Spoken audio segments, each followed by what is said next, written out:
थी पद की, श्री हरिवंश महाप्रभु भाव निमग्न होकर के गा रहे हो, तभी नरवाहन पहुंच गया। तो बंधुओं, भजन कई बार आपके वातावरण में होता है। कई महापुरुष ऐसे हैं कि उनकी उपस्थिति मात्र से आपके चित्त के विकार नष्ट हो जाते हैं। आपने कुछ किया नहीं, आपने कुछ श्रवण किया नहीं, आपने उनको प्रणाम किया नहीं, आपने ना भाव से उनको देखा, लेकिन उनकी उपस्थिति हुई और आप तकते रह गए, भूल गए सब। चित्त में जो विकार अथक प्रयास करने से भी नष्ट नहीं हुआ, उनकी उपस्थिति से नष्ट हो गया। कभी कभी भजन आपके रूप पर, आपकी वाणी पर नहीं, आपके वातावरण में भी होता है। और श्री हरिवंश महाप्रभु जिस वातावरण में बैठे थे राधा वल्लभ लाल जी को लेकर के, वो मदन टेर का पूरा वातावरण इतना पवित्र था कि जैसे ही नरवाहन वहां पहुंचा, लता कुंजों के भीतर आंगन है, वहां बैठे हैं, तो उसने लताओं को हाथ से भी नहीं हटाया, तलवार निकाल करके तलवार से ऐसे हटाता है। और जैसे ही उसने वो लता हटाई, सबसे पहले तो उसको श्री राधा वल्लभ लाल जी के सामने एक सुंदर निकुंज के नीचे श्री राधा वल्लभ जी बैठे हैं और सन्मुख श्री हरिवंश महाप्रभु बैठे हैं। और जैसे ही उसने वो लता हटाई तो लताओं की थोड़ी आवाज हुई, और जैसे ही वो आवाज हुई तो महाप्रभु जी ने बस इतना पीछे मुड़ करके देखा, कौन आया। केवल इतने मुख का दर्शन हुआ महाप्रभु जी के। एक तो श्री राधा वल्लभ लाल जी, दूसरा वातावरण इतना शुद्ध, ऊपर से महाप्रभु जी ने इतनी दृष्टि करके और अपनी तिरछी नजर करके देख लिया नरवाहन को। अनायास ही नरवाहन के नेत्रों से अश्रु आने लगे, शरीर कंपायमान होने लगा। उसके सब संग के भीतर प्रवेश कर रहे थे आंखों, उसने सबको रुक जाओ यहीं पर, बस अब पलक नहीं झपक रही है, नेत्रों से आंसू गिर रहे हैं, पता नहीं क्या उसके चित्त में भाव प्रकट हो रहे हैं, वो खुद नहीं समझ पा रहा है कि मेरे साथ हो क्या रहा है। आज उसको पहली बार मानो ऐसा लगा कि मैंने जीवन बिता दिया वृंदावन में, पर वृंदावन का जो मूल रस था वो तो आज पहली बार चखा मैंने।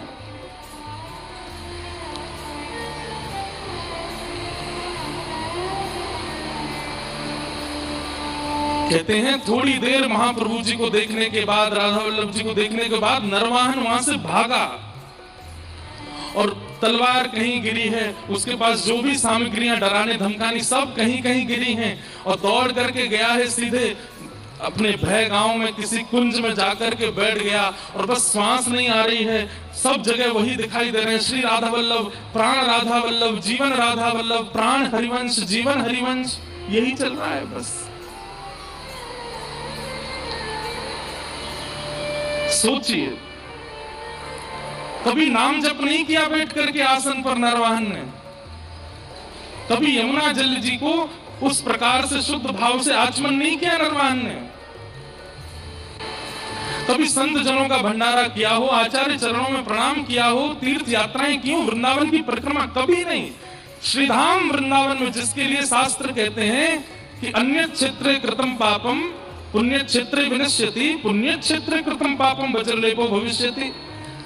पुण्य क्षेत्र में पाप करने से तो पत्थर की, वृंदावन पुण्य क्षेत्र नहीं है, पुण्य क्षेत्र भी अपने पापों को नष्ट करने वृंदावन आते हैं। वहां रहकर के नरवाहन इतनी दुष्टता करता था, इसका मतलब आचरण शुद्ध नहीं था जीवन में, लेकिन केवल महाप्रभु जी की दृष्टि पड़ गई,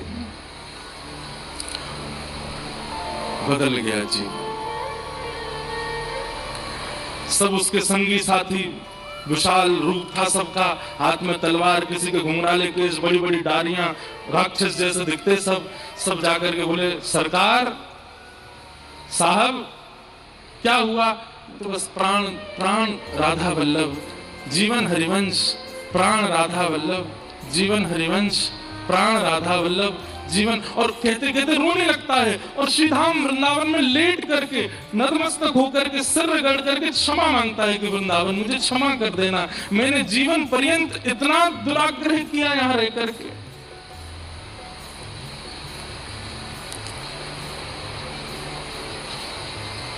दो चार दिन हो गए, ना कुछ खा रहे हैं ना कुछ पी रहे हैं, नरवाहन बस रो ही रो रहा है।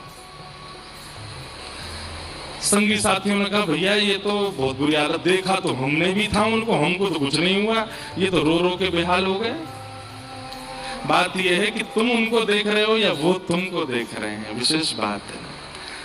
1 लाख आदमी बिहारी जी का दर्शन करते हैं, 1 लाख लोग बिहारी जी का दर्शन करते हैं, पर लाखों में बिहारी जी किसको देखते हैं? उनकी दृष्टि। भागवत जी में वर्णन आता, आलोक्य वदनम सख्य। जब अर्जुन ऐसी स्थिति में फंस गया कि क्या करूं, तब कहते सब अर्जुन सबकी ओर देख रहा था, लेकिन उस समय ठाकुर जी उसको देख रहे थे। और ठाकुर जी ने जैसे अर्जुन को देखा, अर्जुन को तुरंत समझ में आ गया मुझको क्या निर्णय लेना है।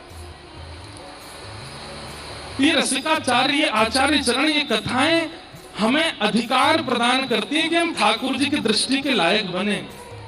हम तो सब उनको देख ही रहे हैं, वो देखें हमको। नरवाहन पर दृष्टि पड़ गई है महाप्रभु जी की, राधा वल्लभ जी की, इसलिए ऐसी स्थिति हो गई। नहीं तो इतने साधन करते हम लोग, फिर भी विकार आता है चित्त में। और नरवाहन सदा अशुद्ध खाया, अशुद्ध रहा, अशुद्ध चरित्र, फिर भी बदल गया।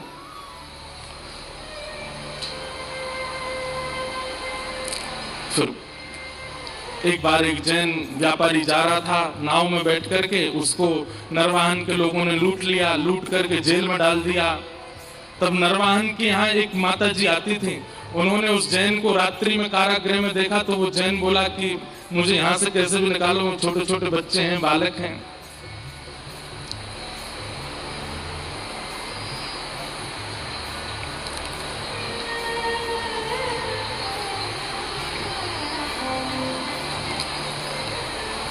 जय जय राधा वल्लभ हित हरिवंश, जय जय राधा वल्लभ हित हरिवंश, जय जय राधा वल्लभ हित हरिवंश, जय जय राधा वल्लभ हरिवंश, जय जय श्री वृंदावन श्री वनचंद्र, जय जय श्री वृंदावन श्री वनचंद्र, जय जय राधा वल्लभ हित हरिवंश, जय जय राधा वल्लभ हित हरिवंश, जय जय राधा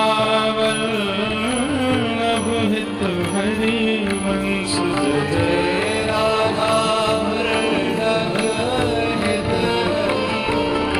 जय जय श्री वृंदावन श्री वनचंद्र, जय जय श्री वृंदावन श्री वनचंद्र, जय जय श्री वृंदावन श्री वनचंद्र,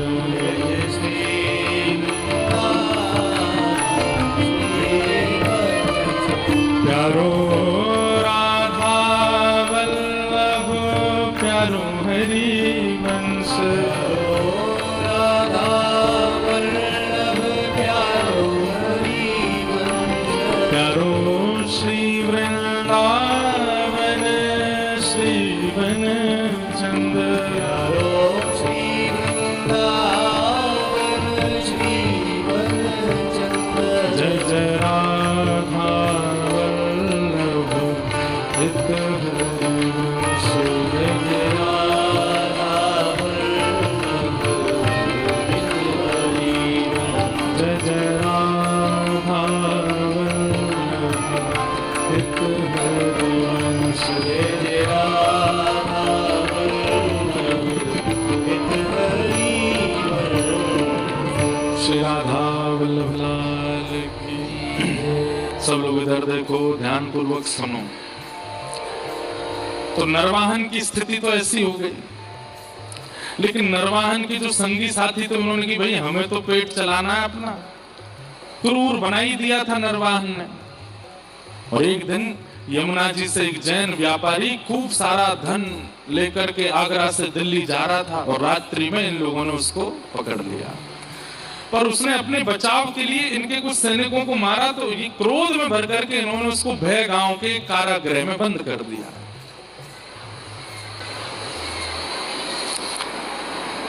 और बेचारा रात भर रोता था। तभी एक सेविका आती थी इनके यहाँ पर कुछ भोजन प्रसाद बनाने, नरवाहन के यहाँ। उसने आवाज सुनी रोने की, तो जेल के पास गई। तो वो जैन व्यक्ति व्यापारी जो था बोला, मेरे छोटे छोटे बालक हैं, मैं धन दे दूंगा, मैं जो कहोगे संपत्ति दे दूंगा, मुझे छोड़ दो कैसे भी। उस माता ने कहा, बोले तुझे अगर अपने प्राण बचाने तो तुझे दो चीजें याद करनी है। बोले क्या? बोले जय जय राधा वल्लभ, दूसरा श्री हरिवंश। बोले इसका क्या करना? बोले जोर जोर से गाओ इसको, इतनी द्रुत गति से और इतने तीव्र स्वर में गाओ कि तुम्हारा स्वर दूर कुंज में बैठे हुए नरवाहन के कानों में पड़े। बोले क्योंकि वो भी ऐसी स्थिति में वो किसी को सुनेगा नहीं। और बोले वो तुमको अगर मुक्त करने के लिए आए और पूछे कि ये नाम कहां से मिला, तो कह देना राधा वल्लभ हमारे इष्ट और श्री हरिवंश हमारे गुरु, इसी से ही तुम्हारे प्राण बच सकते हैं और कोई तरीका नहीं। और जैन व्यापारी अपने सब व्यापारी बंधुओं के साथ जोर जोर से जय जय राधा वल्लभ श्री हरिवंश, जय जय राधा वल्लभ श्री हरिवंश, जय जय राधा वल्लभ श्री हरिवंश गाने लगा। ईश्वर जैसे ही नरवाहन के कान में पड़ा, मानो जैसे किसी प्यासे को जल पिला दिया। तो व्याकुल हो गया, कहां से आ रही है ये ध्वनि, कहां से आ रहा है ये स्वर। वो बड़ी आत्मग्लानि में रहता था। मतलब नरवाहन को ये लगता था कि मैं किस मुंह से जाऊं राधा वल्लभ जी के दर्शन करने और महाप्रभु जी के पास। लेकिन आज जब ये कीर्तन की ध्वनि सुनी तो मन में विचार करने लगा, मैं वहां तो नहीं जा सकता, पर पास में कोई कीर्तन चल रहा है, यहाँ तो बैठूं। और नरवाहन जैसे पास गया तो देखा कोई कीर्तन कहीं बैठ, उसके जेल में ही बैठ करके कुछ व्यापारी गा रहे थे। और उनसे जाकर के पूछा, भैया आप कौन हो और ये नाम आपको कहां से मिला, ये कैसे गा रहे हो आप? व्यापारियों ने कहा, ये राधा वल्लभ जी जो हमारे इष्ट हैं और ये महाप्रभु हरिवंश चंद्र जी हमारे गुरुदेव।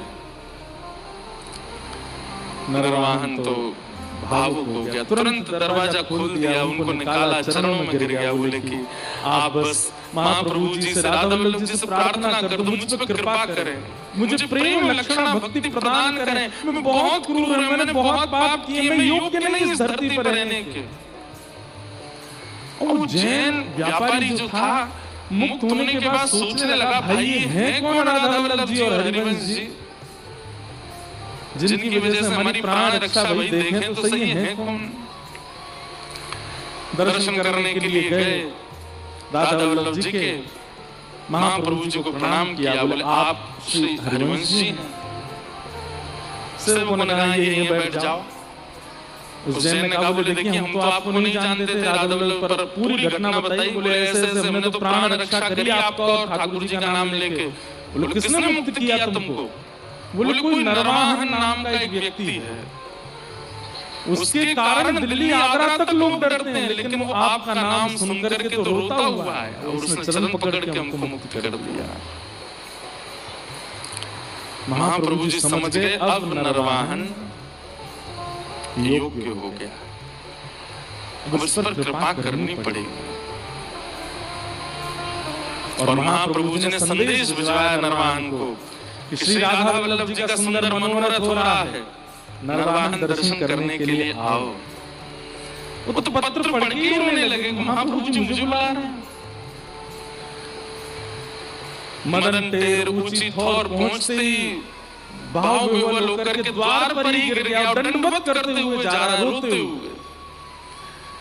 जैसे श्री राधा वल्लभ जी के प्रांगण में पहुंचा, महाप्रभु जी ने जैसे ही देखा नरवाहन आ गया, उतर करके आए, उसको उठाया, नरवाहन दर्शन करो, आज जी भर के निहारो, कैसे लग रहे हैं प्यारे लालजू।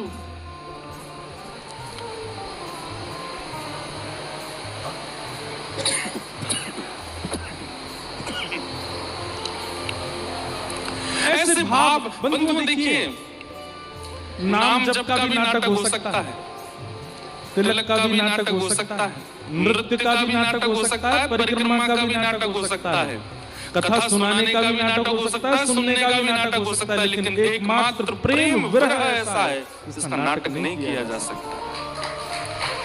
उसका कोई नाटक और नाटक करेगा भी ना तो पता चल जाती है उसमें। अगर नाटक करे, अच्छा देखो बाग की जगह नाटक हो तो पता नहीं चलते, लोग नाटक करके तिलक लगा लेते हैं, मन में भाव नहीं, तिलक लगा घूम रहे हैं, पता नहीं चलती कि वैष्णव है कि नहीं है, परिक्रमा कर रहे हैं पता नहीं चलती वैष्णव है कि नहीं है, कथा सुन रहे हैं पता नहीं चलती वैष्णव है कि नहीं है, कथा सुना रहे हैं। पर अगर प्रेम भक्ति में नाटक करके रोता है तो पता चल जाती है नाटक कर रहा है।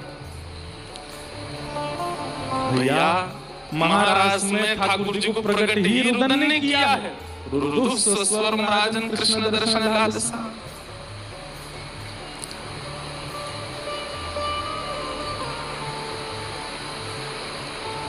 नरवाहन रुदन कर रहा है। महाप्रभु जी कहते इधर आओ, ये लो, ये मोहन थार है, जरा पाक के बताओ श्री जी ने भोग लगाया कि नहीं लगाया। ये रीति हमने बहुत जगह देखी। हमारे नाथ द्वार में एक बाबा रहे महतो ब्रज के, वो कोई भी प्रसाद बनाते ठाकुर जी का तो आपको पधराएंगे तो ये नहीं कहेंगे मोहन थार खा के देखो कैसी बनी है, रसगुल्ला खा के, ये कहेंगे खा के बता श्री जी ने भोग लगाया हो कि नहीं। कैसी कैसी अच्छी रीति उनकी पूछने की, पाक के बता श्री जी ने या कुछ चखो कि नहीं चखो। और वो सामने खड़े रहेंगे और आपको ऐसे देखेंगे कि आपने पाते ही कैसा रिएक्शन दिया। और जैसे पाओगे पाके, हाँ बाबा अच्छा झूठ बोल रहा, मैंने भोग ही ना लगाया, मैंने यहाँ भोग ही ना धरो। ऐसे हैं महापुरुष, वो तुरंत आपके मुख में पधरा के पूछ लेते हैं बता श्री जी ने भोग लगाया। एक बार मैं गया तो अभी नाथ द्वार में उत्सव था, तो वो तो बोले लाला देख रसमलाई बनाई है, पाक के बताइए श्री जी ने भोग लगाया कि नहीं। तो मैं जैसे ही पाया अनायास ही नेत्र बंद हो गए, और उसमें कुछ ऐसी वस्तु, अब भैया वस्तु तो कुछ भी हो, श्री जी की प्रसादी थी। सांस खूब तेज तेज चलने लगी और नेत्र जब खोले तो आंखें मेरी लाल। मैंने बाबा ये तो कुछ अद्भुत ही है। बाबा रोने लगे, बोले श्री जी ने भोग लगा दिया आपको, श्री जी ने अंगीकार कर लिया। ऐसे महापुरुष महाप्रभु जी नरवाहन को बैठा के पाके बताइए श्री जी ने अंगीकार किया कि नहीं। और ज्यों ज्यों प्रसाद पावे त्यों त्यों आंसुओं की धार बहती जाए नरवाहन के। महाप्रभु जी बोले अब तुम वैष्णव हो गए हो, अब तुम हरिवंशी बनने लायक हो गए, आओ बैठो। और श्री राधा वल्लभ जी के सामने कंठी पहना दी और नाम दे करके नरवाहन को अंगीकार कर लिया, स्वीकार कर लिया। और जैसे ही स्वीकार किया महाप्रभु जी ने तुरंत श्री राधा वल्लभ जी की ओर देखा, तो ऐसे कहीं कोने में बैठे थे, वहां दीक्षा दे रहे थे। तो जैसे ही राधा वल्लभ जी को पलट के देखा तो क्या पाया, श्री राधा वल्लभ जी खड़े ऐसे हैं और सामने नहीं देख रहे, ऐसे ही देख रहे हैं नरवाहन को। और ये जैसे ही महाप्रभु जी ने देखा तुरंत राधा वल्लभ जी ने सीधी दृष्टि करी। महाप्रभु जी के नेत्र सजे, बोले अरे मैं क्या अंगीकार करूंगा, मैं कहां स्वीकार करूंगा, तो राधा वल्लभ जी ने स्वीकार किया। और तुरंत नरवाहन को लेकर गए, फिर राधा वल्लभ जी के सामने बैठाया और कहा नरवाहन अब गौर से देखो महाप्रभु जी को, आप लोग आश्चर्य मानेंगे। हित चतुरासी जी में जितने पद हैं उन पदों में 2 पद श्री हितरमेश महाप्रभु जी ने नरवाहन की छाप से गाए हैं।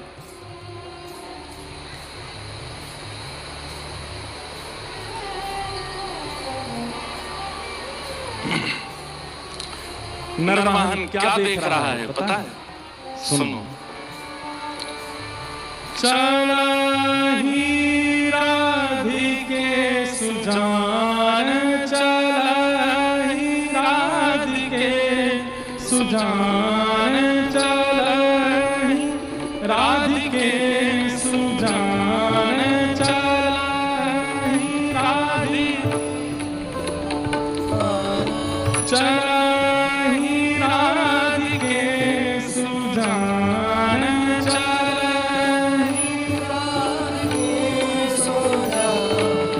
तेरे हित सुख निधान, तेरे सुख निधान, रास रचो श्याम तट, रास रचो श्याम तट, कालिंदी नंदिनी, कालिंदी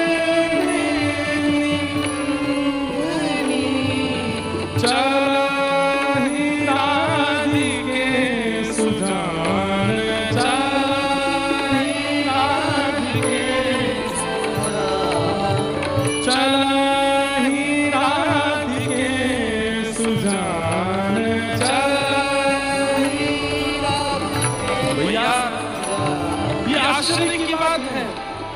क्यों? श्रीमद् भागवत में श्री शुक्राचार्य जी महाराज परीक्षित को रास में प्रवेश कराने से पहले 5 बार रोक रहे हैं, क्योंकि श्री महाराज ऐसी एक भूमिका है जिसमें सबका प्रवेश नहीं हो सकता।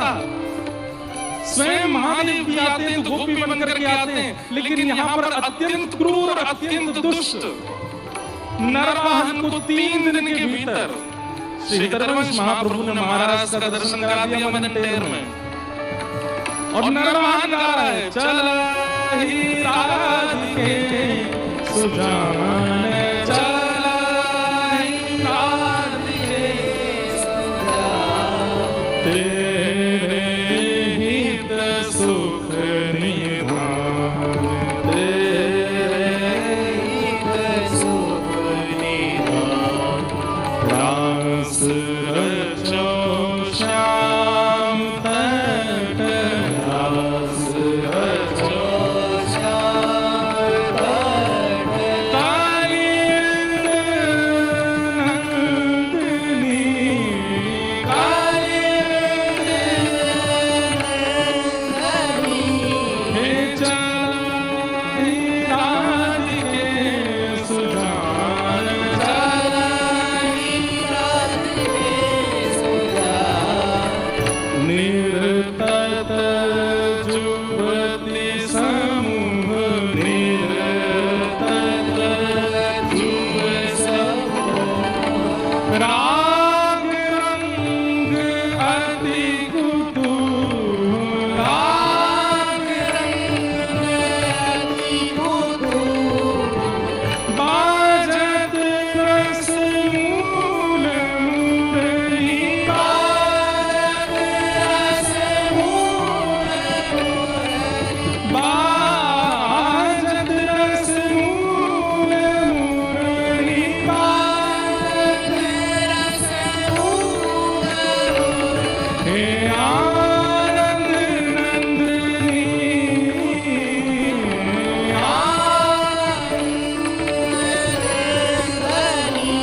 हे चलहि राधिके सुजान, चलहि राधिके सुजान, वंशीवट निकट जहाँ, वंशीवट निकट जहाँ, परम रमणी भूमिका, परम रमणी भूमिका, सकल सुखद मलय, सकल सुखद मलय, हे वायुमंदिनी, हे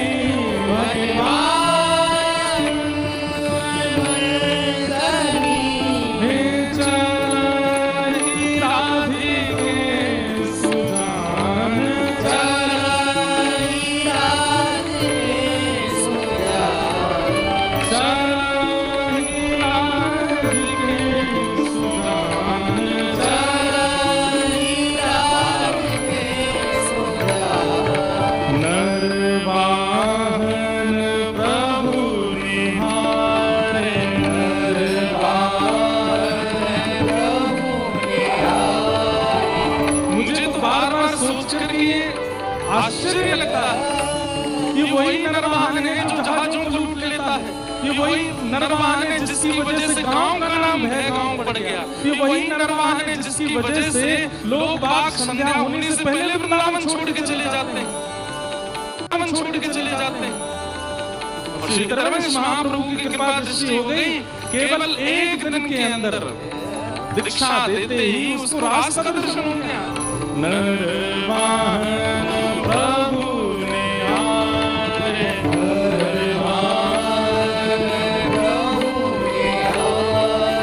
लोचन भरी घोष गाए, लोचन भरी घोष गाए, नख सिख सौंदर्य काम, नख सिख सौंदर्य काम, हे दुख निकंदनी, दुख निकंदनी, हे चलहि राधिके सुजान, चलहि राधिके सुजान, तेरे हित सुख निधान, तेरे हित सुख निधान, हे चलहि राधिके सुजान, चलहि राधिके सुजान, तेरे हित सुख निधान, तेरे हित सुख निधान, हे रास रचो श्याम तन, रास रचो श्याम तन, कालिंद नंदनी, कालिंद नंदनी, देव के देव, देव के देव, देव के देव के, देव के देव, चलहि राधिके सुजान, चलहि राधिके सुजान, चलहि राधिके सुजान, चलहि राधिके सुजान, हाँ चलहि राधिके सुजान, चलहि राधिके सुजान।